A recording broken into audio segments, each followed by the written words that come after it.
السلام علیکم. د هر کور مکتب ګلالیو زده کوونکو ستړي مسئ. د ریاضي مضمون 14 درس ته ښه راغلاست. په تیر درس کې موږ تاسې په عمودي او افقي ډول د عددونو تفریق کول زده کړل. د نن ورځې په درس کې به د جمع او تفریق عملیو سوالونه تمرین کړو. راځئ چې راپیل یې کړو. درنو زده کوونکو، تاسې به قلمونه او کتابچې راواخلئ او زما سره به یې یو ځای تمرین کړئ. لومړی مثال: احمد 3 دانې تور رنګ قلمونه لري او 4 دانې شین رنګ قلمونه لري. تاسې یې پیدا کړئ چې د احمد د ټولو قلمونو شمیر څو دی. حل: د دې سوال جواب د جمع په عملیه سره پیدا کولی سو. اول د تورو قلمونو شمیر لیکو چې عبارت له 3 څخه دی. دوهم د شین رنګ قلمونو شمیر لیکو چې عبارت له 4 څخه دی. اوس نو د شین رنګ د قلمونو د شمیر چپ طرف ته د مثبت علامه لیکو او لاندې یو افقي سیده لیکه کشوو.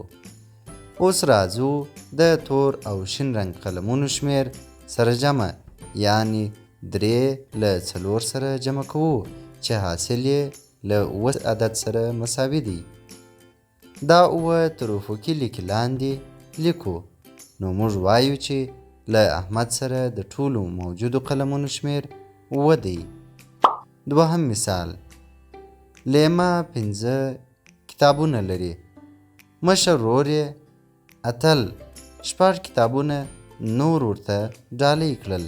اوس تاسې پیدا کړئ چې له لیمې سره اوس ټول څو کتابونه دي. حل: د پورته سوال په څیر دا سوال هم په همغه طریقه حل کوو. 15 او 6 عددونه را اخلو، په منظم ډول یې پر خپلو ځایونو لیکو، علامه ږدو، لیکه کشوو او تر لیکې لاندې د راکړل سوو عددونو یعنی 15 او 6 د جمع حاصل چې 11 کیږي لیکو. دریم مثال: له تهمینې سره 8 دانې چاکلیټ ورسره دي. 2 دانې ملالۍ ته ورکړل. اوس به له تهمینې سره څو چاکلیټ پاته سوي وي.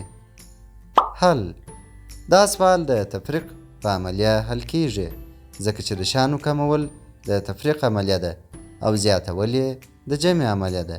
نو دا چې دلته چاکلیټ کم سوي دي، نو ځکه یې د تفریق په عملیه حل کوو.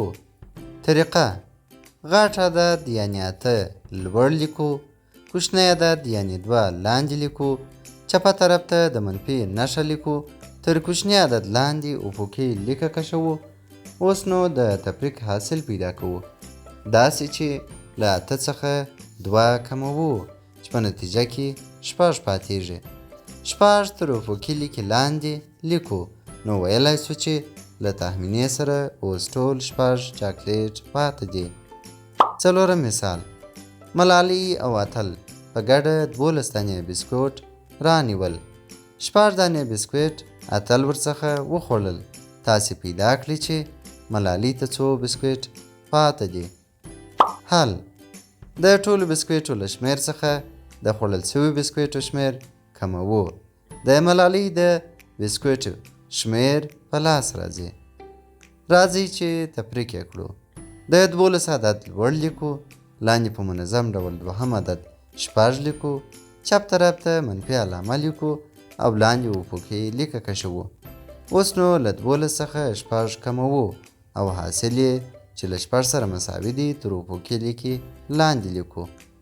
ګلالیو زده کوونکو، دا دی سوال مو حل کړ. نو اوس ویلی سو چې د ملالۍ د بسکوټو شمیر 6 دی. دا و زموږ د نن ورځې 14 درس. په راتلونکي 11 درس کې به له 1 څخه تر 10 پورې د پرله پسې عددونو جمع کول زده کړو. په مخه مو ښه.